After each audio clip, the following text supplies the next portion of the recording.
LGBT. Jangan anggap ini urusan sepele.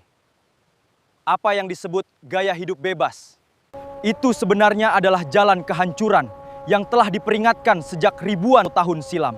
Adat dan agama berdiri tegak untuk menghentikannya.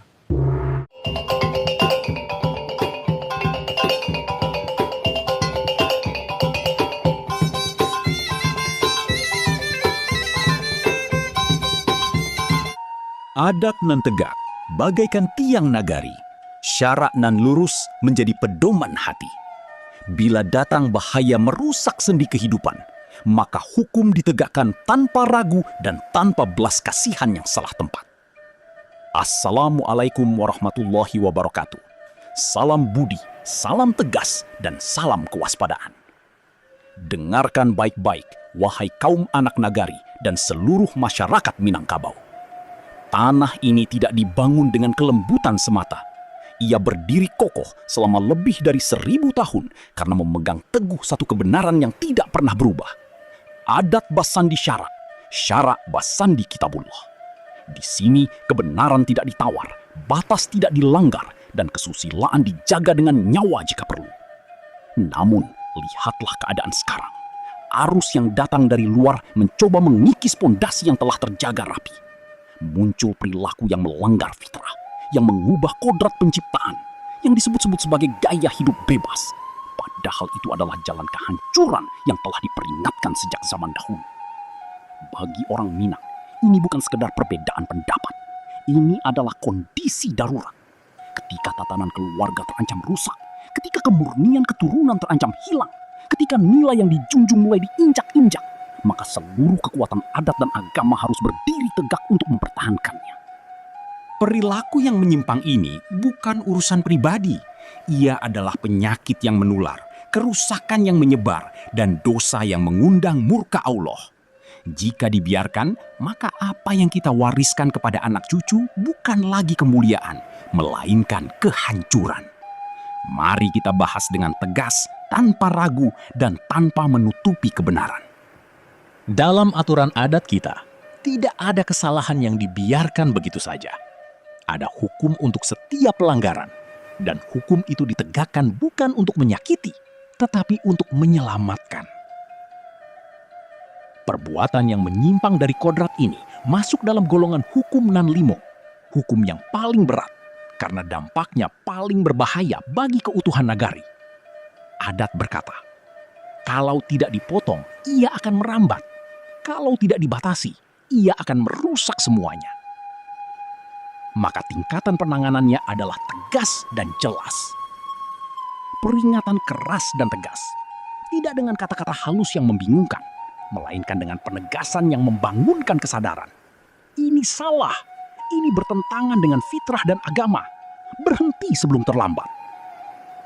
Kewajiban penebusan. Jika nasihat belum cukup, maka pelaku harus bertanggung jawab secara nyata. Bukan untuk dihina, tapi untuk merasakan beratnya kesalahan dan kembali ke jalan lurus. Pembatasan pergaulan.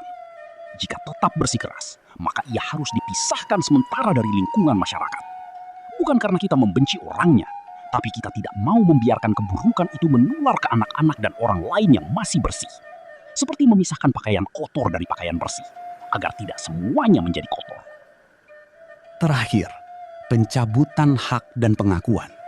Ini adalah langkah terakhir yang paling tegas. Jika kesalahan tetap dipertahankan, bahkan dibanggakan, maka ia melepaskan dirinya dari ikatan adat. Adat tidak lagi mengakuinya sebagai bagian dari nagari, karena ia telah memilih jalan yang bertentangan dengan jiwa dan raga masyarakat ini. Ingat prinsip ini, hukum ditegakkan untuk menjaga kebaikan bersama, bukan untuk memuaskan keinginan sesaat.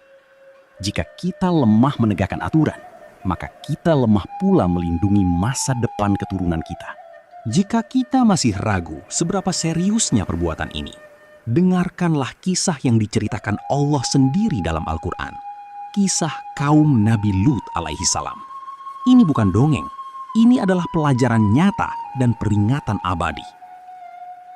Mereka adalah kaum yang hidup makmur, tanahnya subur, airnya melimpah, dan segala kebutuhan terpenuhi.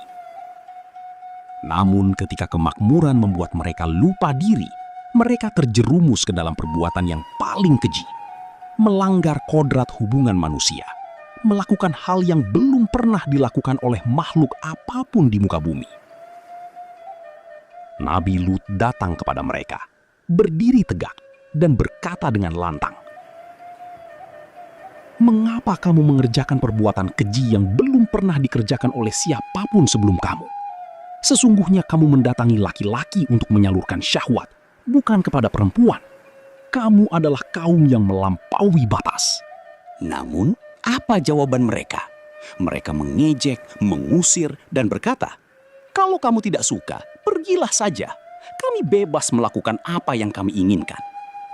Maka datanglah keputusan Allah yang tidak bisa ditawar lagi. Azab yang dahsyat menimpa mereka. Langit menurunkan hujan batu yang membakar, tanah berguncang, dan seluruh negeri mereka hancur lebur hingga tidak tersisa jejak. Ini adalah akibat dari mengubah kebenaran menjadi kesalahan dan menjadikan kesalahan sebagai kebiasaan. Pelajarannya sangat keras dan nyata. Pertama, perbuatan ini menentang kehendak pencipta. Menyimpang dari fitrah berarti menentang aturan alam semesta. Kedua, ia membawa kehancuran, bukan kebebasan. Apa yang mereka sebut kebebasan justru membinasakan diri sendiri dan lingkungannya. Ketiga, pintu taubat terbuka, tapi tidak selamanya. Jika kesempatan dipermainkan dan kebenaran ditolak, maka murka Allah adalah konsekuensi yang pasti. Maka, kembali kepada kita hari ini. Sikap kita yang menyebut ini sebagai kondisi darurat bukanlah tanpa alasan. Kita tidak bermusuhan dengan siapapun, tapi kita bermusuhan dengan keburukan dan kerusakan. Adat mengajarkan kita, benci perbuatannya, bukan benci orangnya. Bagi siapa saja yang terjerumus, sadarlah, masih ada jalan pulang. Berhentilah, sesali, minta ampun kepada Allah, dan ubahlah jalan hidupmu. Pintu maaf di sisi Allah sangat luas, dan pintu penerimaan di tengah masyarakat kita pun terbuka lebar bagi siapa yang sungguh-sungguh berubah. Tapi ingat peringatan tegas ini. Jika kamu tetap mempertahankan kesalahan, jika kamu menyebarkannya, jika kamu mengajak orang lain mengikuti jalanmu, maka jangan harap mendapat perlindungan dari adat dan agama. Kamu telah memilih jalan yang terpisah dari kebenaran, dan masyarakat berhak melindungi dirinya dari pengaruh yang merusak itu. Kita adalah penjaga tanah ini, penjaga adat, dan penjaga agama. Jika kita lemah hari ini, maka anak cucu kita esok akan kehilangan jati dirinya. Jika kita tegas menjaga batas, maka keberkahan akan tetap menyertai ranah Minang selamanya. Demikianlah kenyataan yang harus kita hadapi dengan kepala tegak dan hati yang tegas.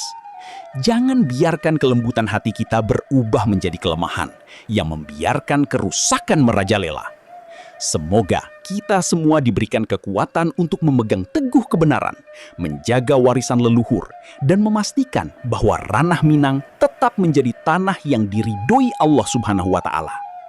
Sebarkan pesan ini kepada sesama agar kesadaran ini tumbuh luas. Dukung kanal Minang Mustika Jaya agar suara kebenaran ini terus terdengar. Wassalamualaikum warahmatullahi wabarakatuh.